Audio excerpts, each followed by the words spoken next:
we get back to you guys with answers on that, okay? I am recording this just so we can post it on our website for anybody who cannot be here tonight. All right, so that being said, Professor Wesner, I'm going to turn it over to you. Great. Dean Sullivan, thank you very much. And Kylene and Allie, thank you for joining us. I think Sophie might join as well. Okay, everybody, welcome. We're going to try and make tonight efficient. I've met many of... Sorry, Tom. It's really a pleasure to see you all here. All of you should know that you were part of a highly selective applicant pool. And so to be admitted to this program, you're kind of distinguished among the distinguished, right? Because BC students are across the board really superb. This program is now in our 7th year. We are really a bridge to arts and sciences in this program. And the goal, you know, from the inception was to introduce arts and sciences and liberal arts majors to the core functional areas of business. And so we've been doing that quite successfully. Now so congratulations on your admission. I wish we were all in person, but we're not. And we're proceeding as competent winners do, right? We're gonna move forward as BC Eagles. So welcome to the info session. I'm gonna walk you through some key important facts related to the program. And as Dean Sullivan said, we'll follow up afterwards, either on email or we can Zoom back again tomorrow or over this weekend as you make a decision to apply or not. We importantly, as a matter of housekeeping, we did email everyone. Just if you would, folks, give us a quick thumbs up if you got our email yesterday. Thumbs up. Good. Good, good. So within that email, we sent you a Google form asking you to indicate whether you were planning to participate in the program. And I know some of you, because it's online, you know, it's going to be a different experience than it would be in person. And maybe you're talking to your parents about it. So, but please do let us know, yes or no, because we have people on a wait list and we want to let others know. So a couple of things. First, importantly, the dates of the program. When you were all in my office, many of you came by my office and we had a draft calendar of what the start date and the end date would be. And yesterday you saw that the dates have changed. So the dates right now on our calendar and the dates that we're going to go with would be May 13th to June 30th. So this is 7 full weeks, right? The prior program was 9, and we were able to preserve just about all of the program from past years within 7 weeks, right? There's not going to be field trips, and some things are cut out, you know, like a day of orientation, a harbor cruise, because we can't do those things. But it's mostly the same program programmatically and academically as it was. We're going to send all of you the calendar once the final tweaks are made. We're getting very close on it, so just stay tuned there. We'll communicate with all of you by email over the next week or so. Importantly, right, for students who look at the value proposition, first of all, you're getting really some of the top professors in the Carroll School. Every professor in this program is a top teacher in the Carroll School. Most have received the Outstanding Teaching Award. And having those professors who are high energy, strong teachers, you're also going to get 9 credits for successful completion of this program. So that's 3 full courses. And you can talk to other Catalyst alums. But what that typically allows is students who are seniors to take 4 and 4, right? It gives you a little bit of breathing room. If you had an incomplete along the way for some reason, you withdrew from a course, it helps you there, right? 9 credits, so that there's real value in there. The credits will count towards your GPA and your graduation requirements. They will also help students who are going to choose to minor in a couple of areas in CSOM, right? So they can help get you on the road towards a minor. The other thing that courses do is they introduce you to topics in management that you might want to get a taste of just to see and learn, right? So Catalyst is a great program, even for people that are not necessarily going to minor, right? So they just get a taste of management. You learn about the functional areas of management, whether you're going to go and work for a for-profit or a nonprofit. It's good to know what accountants do. It's good to know finance. It's good to know about marketing, right? Excel, big data, HR, and contracts, and the things we cover in business law. And the career component of the program is also tremendous value add, and the accounting class, right? Those are the 7 courses we offer. If you decide to enroll, your parents might be asking about this. If you decide to enroll and you click on the Google form that we sent you yesterday, it's embedded in that email.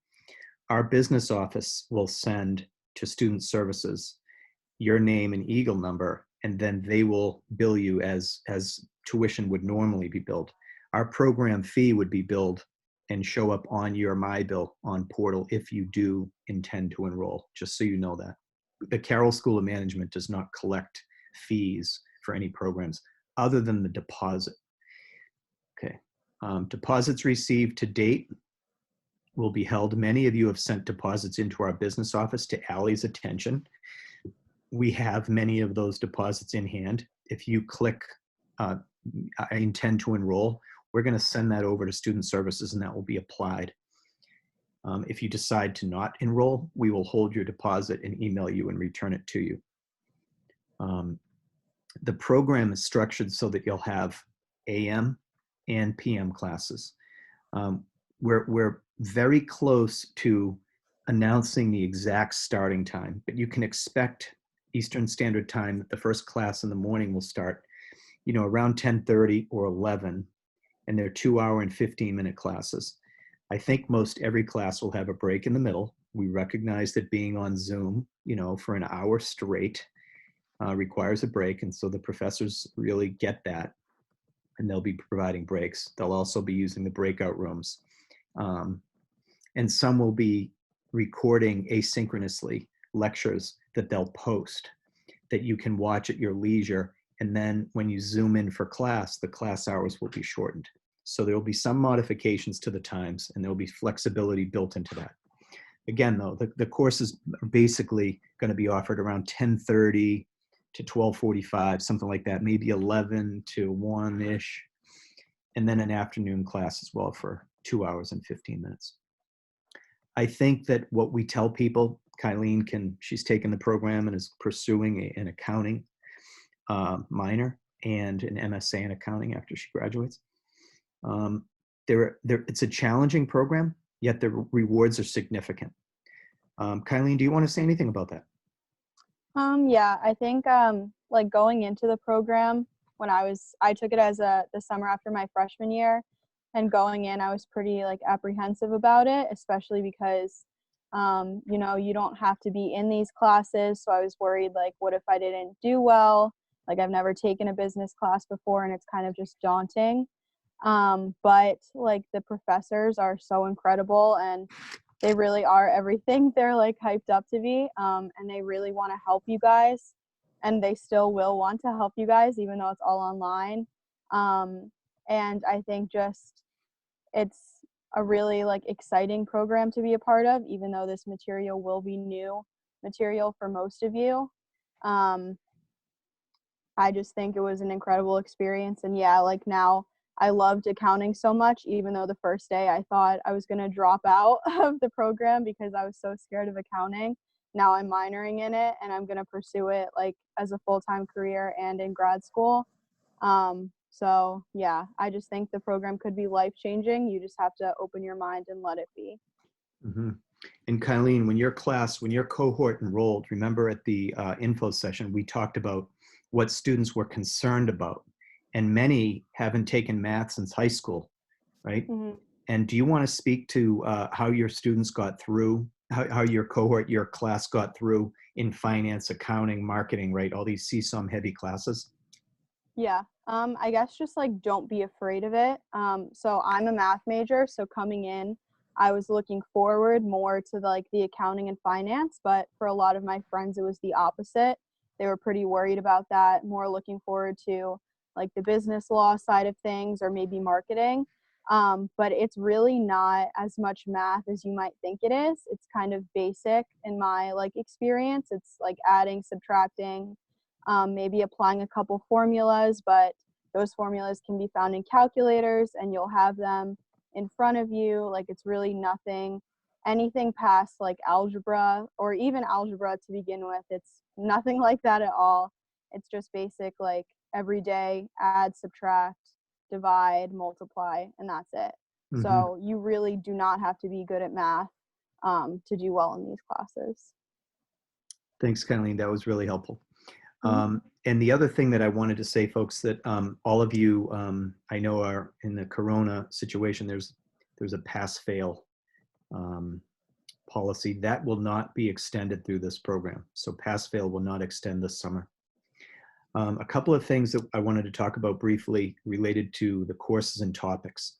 So just to review for everybody, financial accounting is taught by Ed Taylor. He's a high energy teacher. He's someone that many Carroll school students can't get if they're trying to take accounting during the regular school year. So everybody will have Professor Taylor for accounting. The program starts with accounting as one of the first courses. We throw you right in early and often with accounting. Marketing principles is taught by Professor John Curbs, another excellent teacher. Fundamentals of finance, formerly known as basic finance, is a full course. Those are 3 full courses: accounting, marketing, finance. And the other option, what we do in Catalyst for many students who don't have maybe strong aptitude for finance, or they take a few classes and realize it's not for them, we always provide a chance for them to take business law instead, which is rule-based, but it's more qualitative than finance. And so after 3 or 4 sessions, students will opt for either of those 2 classes, finance or business law. Kylene, would you speak for a second about how that split worked for your group? Yeah, I'm not sure what it's going to be like in like the online scenario with like exams or projects, etc. But in my case, we had a couple classes of each. I think it was 6 for us or 5. And then that like last class of that like grouping of 5 classes was a midterm, a midterm or like an essay, stuff like that, to kind of like gauge your progress in the class, like whether you're doing well in it, whether you want to continue pursuing that class. And some students go in already knowing that maybe they don't like finance, maybe they don't like business law. But for students who aren't really sure which path they want to pursue, it's a good way to figure out like which one you would do better in. And then a lot of students will decide based on that. So that's kind of what I did. But you can also like talk to your other like classmates, you can talk to the TAs, you can talk to the professors if you don't like really know what you want to pursue, but it like gives you a good opportunity to figure it out on your own. Mm-hmm. Thank you, Kylene. Mm-hmm. So Catalyst admitted students, the other important part of the program we call our career practicum. And so the career practicum covers Excel. These are also called modules, right? Or mini courses. You'll have 4, 2.5-hour classes in each, 2-hour and 15-minute classes in each. Microsoft Excel, big data, and career development. And in the career development class, we help students, our career staff, the professor in the program will help you work on resume writing, cover letter writing, and we're going to have some virtual career fairs with BC alumni who are leaders in their particular industries. And so every year, the career practicum or the career development class is always rated by the students as one of the highs. So that will also help you think about interviewing skills and networking and creating some professional online on LinkedIn, things like that. Part of the assignments include setting up a LinkedIn. Kylene, that was also a popular component. Do you want to speak to it briefly? Yeah. So I think the career module is like extremely helpful. Excel, like for instance, you'll use every day pretty much of any job you're in. Well, to some extent, but you'll need to know it. And then in terms of like the career module itself, like the networking and the interview skills, I think that's all like really, really helpful. Like I said, I took it as a freshman, so that stuff wasn't something that I was really like worried about at the time. I kind of just was like, oh, I'll worry about this later. But I had all the materials from when I took Catalyst as like a rising sophomore. So when it came to this year, when I actually needed to like practice my interview skills, like really figure out how to network properly, who I can reach out to, what should I say, I had all that like accessible to me. And I also just remember like the tips that the professor gave us and like the group work we did, that all really like stayed in my mind, so then I could use it moving forward. And also like the students who were older than me, like the people who did need it right away had it right away and it was fresh in their minds. And even like the graduated seniors who are applying for full-time jobs and not internships could use the same like material that we all got. It was really like just meant for everyone, but still like you could make it specific to yourself based on like the industry you wanted, and you would know like how to approach each unique situation based on what you learned. Thank you, Kylie. Can I say something real quick Please. about that? So, a recent ranking came out, and of the 300 or so undergraduate business schools, Carroll School alumni were ranked number 6 out of 300 in terms of how helpful they are to current students and, the mentoring, the networking. And I think if you asked any of these folks, they don't go to football games and say, we are CSOM. They say, we are BC. And so you kind of, part of Catalyst, you enter this world where you're going to have more and more people that you can turn to for networking, for mentoring, and you're going to have the skills of how do I ask them, how do I approach them. You're going to have some ways to cold call them and talk about Catalyst and your CSOM experience as a way to kind of get your foot in that door. So it's a powerful group. On Wall Street, the BC alums rank number 5 in terms of people on Wall Street, and they're surrounded by Ivy League schools on both sides. So I don't need to tell you guys that. You're all BC students. You're all part of this great network, but I think Catalyst helps give you some tools and ways to break even more into that network. So one of the other value adds of the program that every graduate focuses on is right on their resume. It says Morrissey College of Arts and Sciences, and then your major or your minor, and then it says Carroll School of Management, right? Summer Catalyst program, and the courses you took. And a lot of students will get back to us anecdotally, but certainly anecdotes really add up to a compelling story. They tell us that employers often stop and they say, well, tell me about this. What school were you in, right? And what was the Catalyst program? And you were in both schools, and talk about that. And that gives you a chance to talk about your curiosity, your earnestness that you decided to dedicate yourself to furthering your academic pursuits during the summer, right? When many are taking it easy maybe, or whatever they're doing.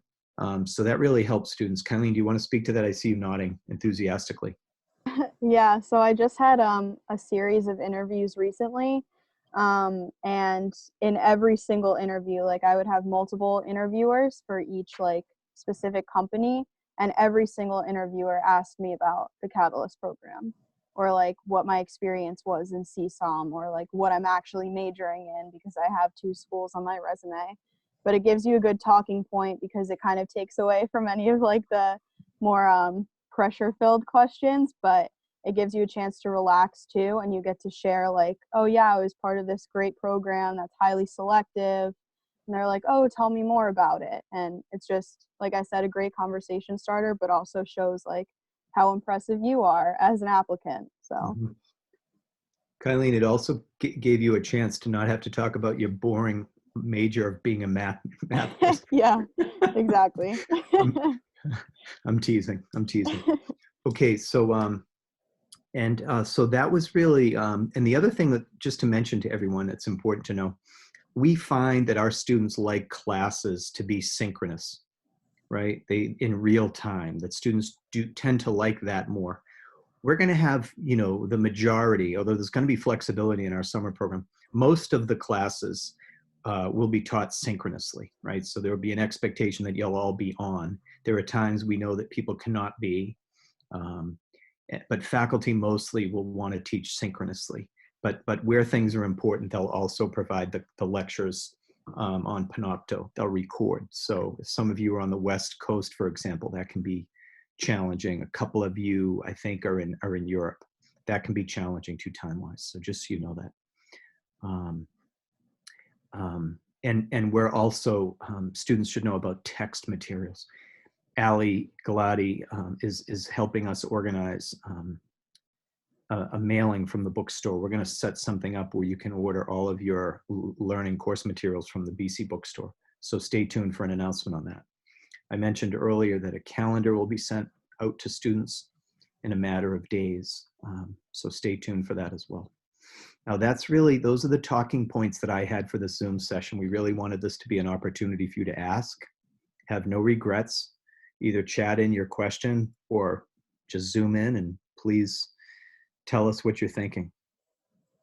There's no question that is a dumb question. So please go ahead. Feel free to put a question in the chat directly to me if you'd prefer doing it that way.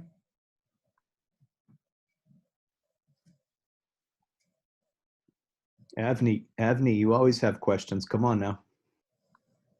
I'm not sure what to ask. Let me think about it first and I'll come up with a good question for you. You know I was going to call on you. Any other questions? Sophie, you took the program. Tom, question here. Yeah. Is it possible to take both finance and business law? No, that's the one thing that's not possible. But again, you get a taste of both by having 4 sessions in each. Then you have a test or a midterm on the last day, a shorter midterm, but a midterm nonetheless. So you really get a taste of it, and then you make the election. Yeah, and to reiterate, everyone takes accounting, everyone takes marketing, and then either the finance or the business law. And as Tom said, in some cases, this gets you a third of the way towards a minor. So for example, if you're thinking of being a finance minor and you take both accounting and finance, you've got 2 of the 6 classes done and 4 more to go.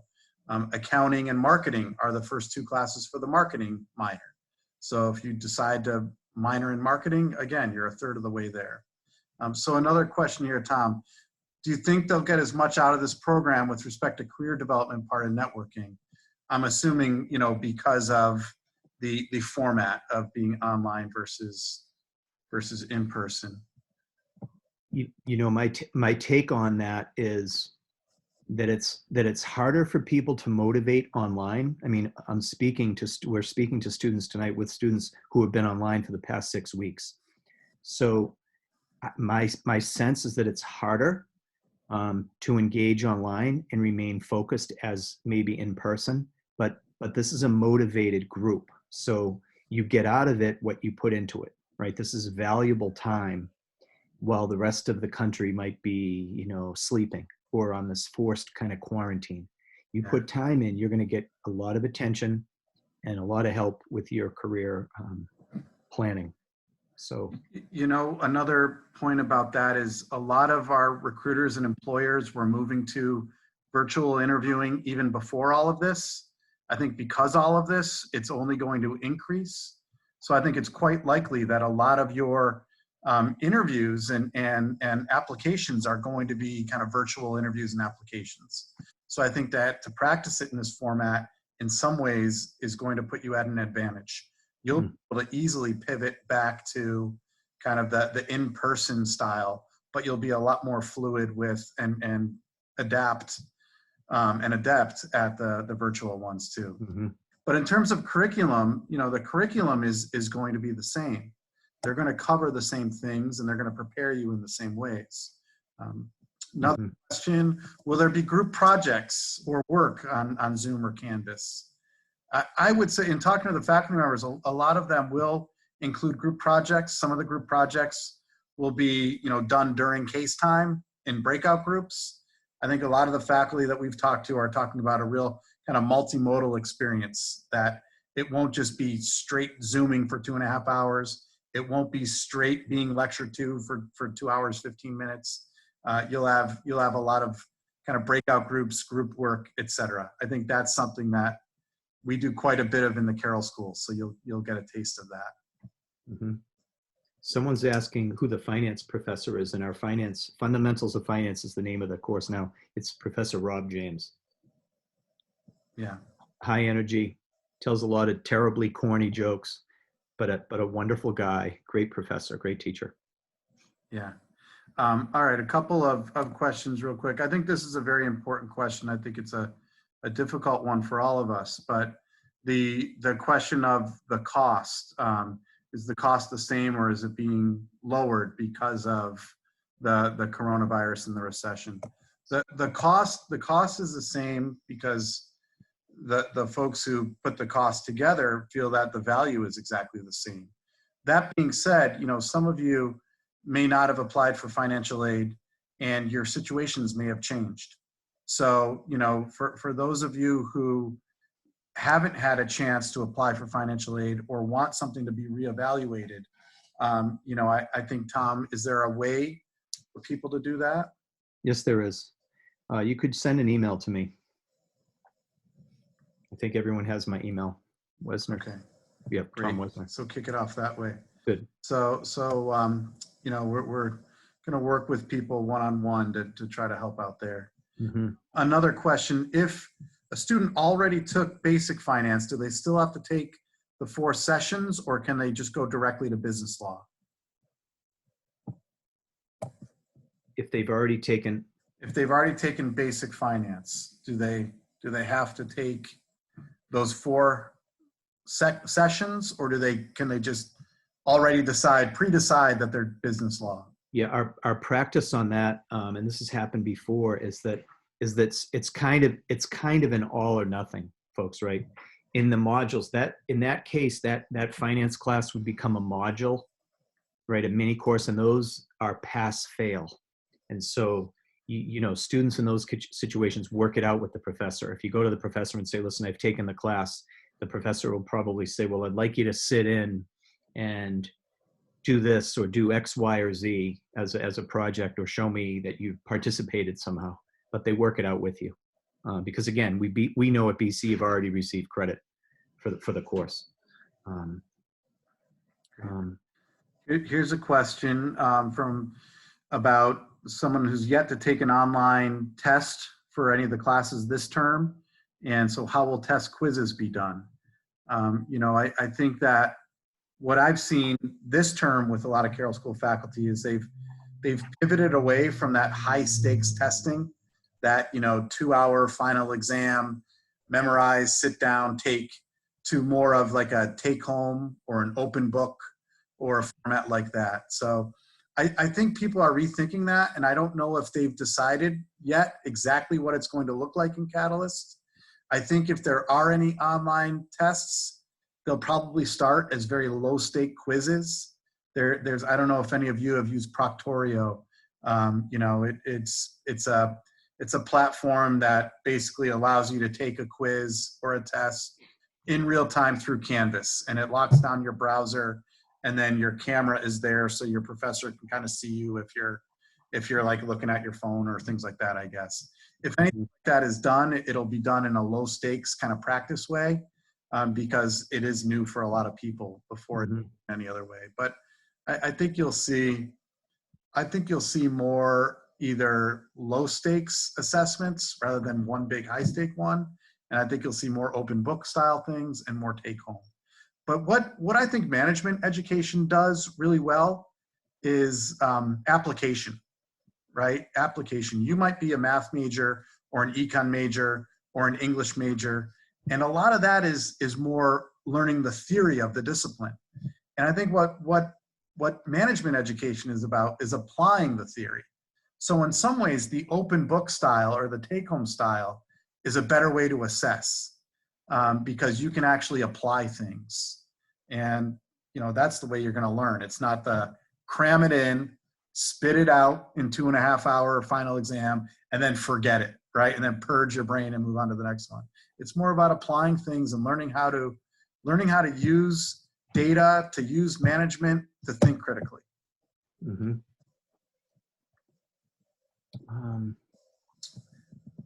Any other questions? I think we covered everything in the chat. Let's see. Sophie Fruchel, are you on there? Yep. Sophie, do you want to say, as a Catalyst alum, as an ANS student, do you want to just give a brief overview, just quickly, of your experience? I would say as an ANS student, I'm an international studies major, so I didn't have a lot of experience with kind of quantitative classes besides econ, which was the death of me. But so I was pretty apprehensive to join the program too, kind of what Kylie was saying, just about kind of being nervous to get into math classes and learn from CSUM professors. But I will say that the professors kind of meet you where you're at. They're gonna kind of scope out the class first and feel out how, like, what experience you have in CSUM classes in quantitative learning. And then they're gonna teach from there. So they're gonna kind of have an understanding of where you're coming from, which was really nice because I didn't ever feel like I was behind. And I think now, especially with everything going online, they're gonna do that even more, kind of feel out like how you guys are gonna do online learning and everything. So I wouldn't, if you're apprehensive about joining just because of the quantitative, you don't feel like you have enough quantitative experience, don't let that hold you back. What Professor Wesner was saying about kind of it is what you make of it. The resources are still there, even though we're online, and you can still get as much out of it as you could if we were in person. The network is still there, all the professors are still there, and they all want to help. So the program is just as appealing and just as attractive as it would be if we were meeting face to face. Thanks, Sophie. Kylene and Sophie, would you be willing to take emails from students who are interested in following up with you? Yeah, absolutely. Yeah, absolutely. Oh, that would be great. So everyone should know that if you wanted to get some peer advice or support as you make your decision, Sophie Fruchel and Kylene are available. Ethan, have any more questions showed up? I can't. Yeah, there's one more question about a student who's already taken financial accounting. Will the grade from Catalyst still go into the GPA? So yes, the way that it works at BC, we practice the BC policy. If you repeat a class at BC, you don't get credit for it, but it does factor into your GPA. It does not replace your previous one, but it factors into your GPA. If you have ever looked at your degree audit, you'll see on there, there's cumulative credits, and then there's something called cumulative GPA credits. They might not be the same. If you take a class pass-fail, you get credit for it, but it doesn't factor into your GPA. If you repeat a class, you don't get credit for it, but it does factor into your GPA. Again, does not replace your previous grade. That still exists, but the new one gets factored in as well. You do not get credit twice for the same course, though, at BC. Mm-hmm. We have had students, Kylene, one of your classmates took accounting for the second time with Catalyst, isn't that right? Yes. How did that work? I think it ended up going into his GPA, but I will say that Professor Taylor's an amazing professor, and yes, it was his second time taking it, but he felt like he learned things that he didn't even learn the first time, just because like teaching styles are so different and different professors focus on different things. And honestly, like Catalyst gives you such a good chance to succeed, because I mean, like kind of what we're dealing with now, you just in the summer in general, you don't have your extracurriculars. So like really for like the most part, at least like most of what you have to worry about is Catalyst. And like plus the fact that the professors are so amazing, like you just have such a good chance of succeeding in these classes. So he ended up doing like better. And while that didn't like replace his original grade in accounting, it still like did boost his GPA. So like it's kind of a tough policy, but like I think it will end up working in your favor. Mm-hmm. Yeah, I recalled one of your classmates did that. Thank you, Kylene. So are there any more questions, folks? We're at, 35 minutes in now. We wanted to be efficient on recognizing everyone's time. Any more questions? Anyone want to? I just have a personal question that is it possible if I could ask after? Yeah, sure, Joshua. Sure, You can sure. email me or stay on and Zoom with us. Okay. Yeah. A question about how big the classes will be. I think it will depend on how many people are in the program altogether, but usually what we do is if it gets to be too large of a number, we'll split it into 2 different sections. So, you know, it might be, it wouldn't be 160, it would be 230s, you know, that type of thing. And the PM class sessions, at the latest they would end right now would be like 3 or 4 p.m. Eastern Standard Time. That's still TBD, but it wouldn't be evening.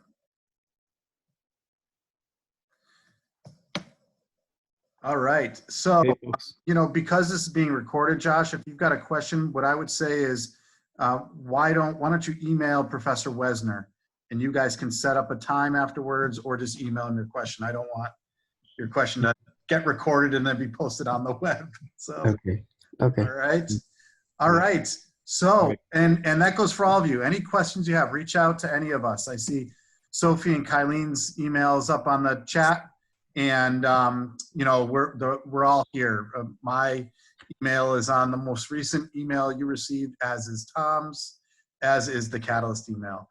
And the final question just came in from Jack. Our class is 5 days a week. The way we're building the schedule this year, it's looking like there'll be 4 days a week. Most likely you'll have your Mondays off. So 4 days a week. And we'll send those schedules to you all as soon as we have them finalized. But, you know, in general, 4 days a week, 2 hours and 15 minutes in the later morning, 2 hours and a break, and then 2 hours and 15 minutes in the earlier afternoon. And just if I might, my closing thought to all of you is, you know, we're very in tune with, you know, the path you're all walking, because we're walking the same path, right? Right. Dean Sullivan and I are on Zoom now every day. Allie, we're on Zoom all the time, right? And it's not the world we want to be in. But you're facing a decision right now, right? Whether to be, you know, sequestered in your home and just kind of waiting around for something, or possibly taking a program that can really challenge you and ultimately enrich you, right? Because you'd be learning a lot and you'd be capitalizing on what would otherwise maybe be downtime for people. And so we know you'll reflect on it, you'll pray about it, you'll discern, as we do at BC, and you'll make the best decision. But we hope you join us. We're going to do our best to offer you the best program we can online and retain our commitment to our great BC students. So thanks all for joining. Really appreciate it. Thank you very much, everybody. Reach out with any questions, all right? Hope to see you guys around, and good luck with the last week of the term. I know it's been tough, but you know, good luck, and feel free to reach out to me about any of that stuff too. I'm a graduate of A&S. I was English and philosophy, so my heart is always not only in Fulton, but also with all of you as well. So if you need anything, please reach out. Yep. And thank you, Kylene and Allie and Sophie. Appreciate you being on with us. All your hard work for us. Okay, everybody. Good night. All right. Good night, everybody. Good night, folks. Night. Thank you.